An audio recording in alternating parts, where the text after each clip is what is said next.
우리는 연인 부부 관계에서 서로를 이해하려고 합니다. 관계에 문제가 생기면 어떻게 풀어낼지 아니면 끝낼지 고민하고 이 문제가 나로 인한 건지 상대에 의한 건지 고민하죠. 연애는 일방적인 노력이 아닙니다. 쌍방의 역동을 만들어지는 것도 있고 이것이 관계의 공식 비스무리한 것을 만들어내기도 하죠.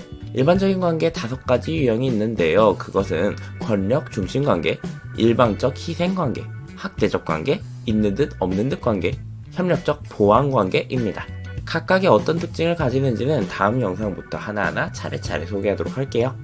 이것 봐, 내가 맞다고. 권력 중심 관계. 누가 더 나은가, 논쟁에서 누가 승리하는가, 결국 누구의 기대와 기준에 따르게 되는가 등 관계에서 권력관계를 만들어내는 유형입니다. 두 사람 모두 자신의 의견을 관철하여 상대의 의견을 내리누르려고 하기에 끊임없이 싸웁니다. 옹골진 성격을 바탕으로 상대방을 통제하기 위해 목소리를 높입니다. 각자 승리를 통해 자신감을 쌓으며 어떻게 하면 좋은 방향으로 가는지, 옳은 것이 무엇인지에 대한 확고한 생각이 있습니다.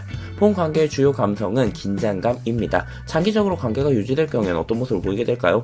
끊임없이 싸우던 둘은 싸우는 것에 실증이 나서 이혼을 하게 됩니다. 마침내 한 사람이 양보를 하게 됩니다. 한 사람이 이기고 한 사람은 지는 거죠. 진 사람은 자신의 자존심이 뭉개진 상태에서 이긴 사람에 대한 분노를 가집니다. 휴전선을 찾아냅니다. 각자의 영역을 정리하고 침범하지 않도록 하죠. 이런 경우 있는 듯 없는 듯 관계 유형으로 접어들 확률이 큽니다. 이를 해결하기 위한 방법은 상대 의견에 대한 경청입니다. 두 사람 모두 목소리만 높이면 들어주는 사람이 없어지죠. 자신의 의견을 소리치는 대신 상대가 하는 이야기에 존중감을 길러야 합니다.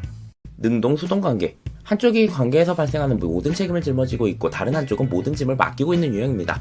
처음엔 한 사람이 양보를 해주며 시작했으나 점점 불균형이 심해지게 됩니다. 기존에 해오던 것은 당연히 A가 하게 되며 새롭게 생길 일도 자연스럽게 A의 몫이 됩니다. 간혹 A가 벅차거나 B에게 충분한 감사를 받지 못하는 것에 대해 불만을 토로할 때가 있겠죠. 기분만 나빠지고 역할은 다시 원래대로 돌아갑니다. 본 관계의 주요 감성은 감정 억제입니다. A의 성격은 친절하고 남을 행복하게 하고 책임감이 높습니다. 갈등을 싫어하며 갈등을 피하는 것에 안도감을 느끼죠. 대개 어렸을 때 착한 애 컴플렉스를 가지고 있습니다. B는 불안한 상황에 더 휘둘리는 취약한 성격을 가졌을 수 있습니다. 또는 어렸을 때부터 좌절 없이 성공 경험만 하고 살았을 수도 있죠. 지나치게 의존적이거나 자신은 충분히 대접을 받아야 한다고 생각하고 있습니다. 이를 해결하기 위한 방법은 A에 대한 감사한 마음을 가지고 B 역시 일정 분량의 책임을 짊어지는 겁니다. 이런 유형의 관계는 상대방이 관계 유지를 위해 어떤 노력을 하고 있는지 보다는 자신이 관계에서 어떤 노력을 하고 있는지만 생각하거든요. 그렇기에 서로가 상대방이 자신을 알아주지 않으면 불만을 쌓아가죠. 각자의 노력을 허심탄회하게 이야기하고 인정할 수 있도록 해야 합니다. 공격 대 피합 관계. 이 관계에서 힘의 차이는 물리적인 영역입니다. 한쪽은 감정적으로 시급폭발하지만 분명 관계에서 어떠한 역할을 하고 있습니다. 다른 한쪽은 과격한 상황이 되어야 상대의 의견을 수용하며 그 상황을 두려워하죠. 실질적인 충돌은 거의 없습니다만 감정적인 학대는 항상 있고 때로는 신체적인 학대도 발생합니다. C는 분노 관리에 문제가 있는 불량한 사람입니다. 학대하는 부모 아래에서 자랐으며 자기도 모르는 새 이러한 모습을 동일시했을지도 모르죠. 이런 행동의 뿌리에는 높은 불안감, 나르시시즘, 권력에 대한 욕구, 타인에 대한 동정심이 없는 성격 장애 등이 있을 수 있습니다. D 역시 학대를 받으며 자랐을 가능성이 높습니다. 학대 상황에 대한 내성이 높고 가끔 보이는 상대방의 따뜻한 행동에 그래 원래는 이렇게 괜찮은 사람이야 라는 말도 안 되는 믿음을 가집니다. 자기가 조금만 더 잘하면 상대방이 폭발하는 것을 막을 수 있을 거라 생각하지만 불행하게도 그건 불가능한 착각입니다. D는 항상 C를 떠나겠다고 마음먹지만 그럴 때마다 C는 D를 다시 자신에게 끌어오기 위해 필요한 일을 할 겁니다. 필고 애원할 수도, 때리며 협박할 수도, 자기 자신을 해치겠다고 협박할 수도 있습니다. D는 다시 C에게 돌아가거나 확고하게 떠나거나 하는데요. 이를 해결하기 위한 방법은 헤어짐입니다. 이 정도 되면 정신병이에요. C가 어떤 계기를 통해 변화할 수 있겠죠. 그러나 확실한 건 그 변화는 D가 있는 동안은 절대 불가능하다는 거. 그러니까 이런 경우에 해결은 헤어짐밖에 없다는 거 기억하세요.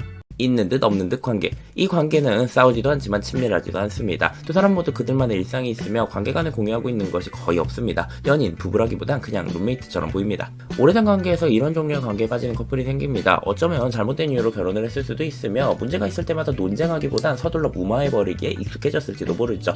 이들의 관계를 유지하는 이유는 높은 확률로 자녀입니다. 자녀 양육이라는 공통된 키워드가 사라지면 그들은 관계를 유지할 필요가 거의 없어집니다. 이 관계의 주요 감성은 지루함과 약간의 긴장감입니다. 장기적으로 관계가 유지된 경우 이런 모습을 보이게 될 때가 많으며 관계의 변화 단계에서 옳지 못한 단계를 거쳤기 때문에 이런 일이 생기죠. 관계를 회복시키고자 하는 희망을 갖지 않으며 상대방 자체에 대한 신뢰를 잃어버렸습니다. 이를 해결하기 위한 방법은 무엇일까요? 문제의 크기는 중요하지 않습니다. 의외로 매우 사소한 덩어리가 골마서 암덩어리처럼 굳어버린 경우가 많거든요. 문제의 시작은 충돌을 피하기 위해 대화를 하지 않았다는 부분.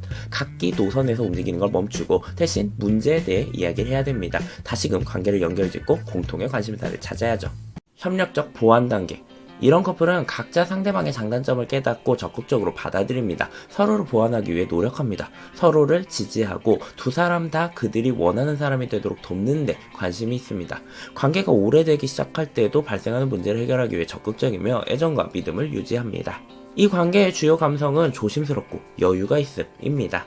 둘 다 좋은 부모 아래에서 자랐기에 이런 식으로 시작할 수도 있으며 비단 그런 이유가 아니라도 관계, 치료, 통찰력을 통해 관계에 노력함으로써 더 좋은 유형이 될 수 있습니다. 위기는 당연히 발생하죠. 그러나 그것을 헤쳐나갈 수 있습니다. 한 사람의 관계를 만들어가는 건 일정한 패턴을 보일 가능성이 큰데요. 관계 패턴을 바꾸기 위해선 상대방을 바꿀 것이 아니라 자기 자신을 변화시키세요.